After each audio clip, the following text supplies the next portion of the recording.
My name is Steve Carpineta. I'm 28 years old, and I got my first tattoo when I was, I think, 22 years old. I got my ears pierced when I was 16. I got my left lobe done, and then my left cartilage, and then my right lobe, and then another hole in my left cartilage. And I stretched them a little bit when I was in high school.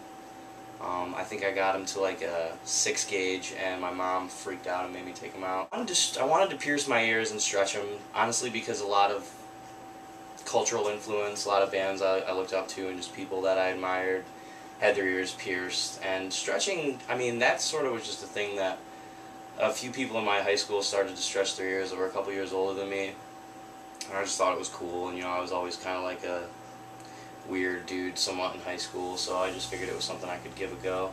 I went to college at BU, Binghamton. I started there in 2000 as a computer science major. I went for 1 semester in CS, and then I switched to English because I wanted to do something a little bit more literature oriented. I am self-employed as an independent contractor in the IT infrastructure field. Basically any sort of digital computer operated system that exists within several different commercial and residential venues, different sectors like banking, healthcare, retail is a huge one, all the way down to like home, information technology needs.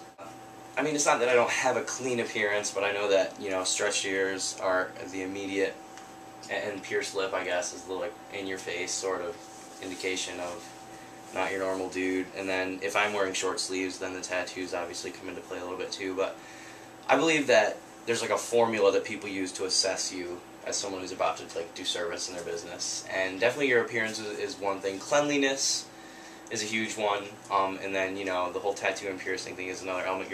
So if I go into a bank, for instance, and some lady is just like looking at me like really funny, like I'm about to rob the place, I'll generally show my badge, show my identification, try to be as polite as possible, and yeah, definitely will, turn on the ultra charm a little bit in those cases as to avoid any kind of problem.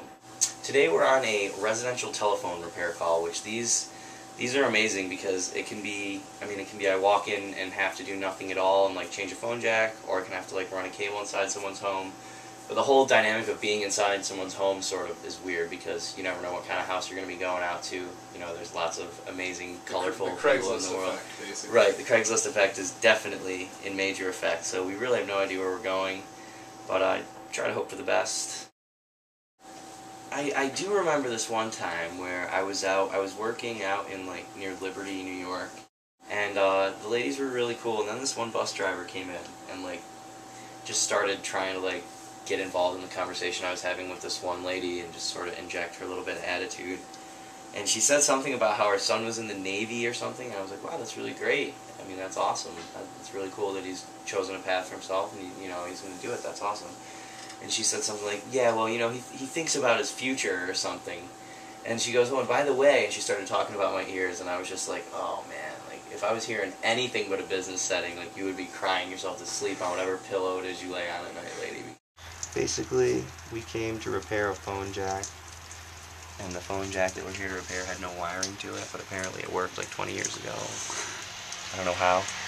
But I just called the company that contracted me to come out here and let them know that there's no wiring and they're just going to redispatch me or someone else to come back out.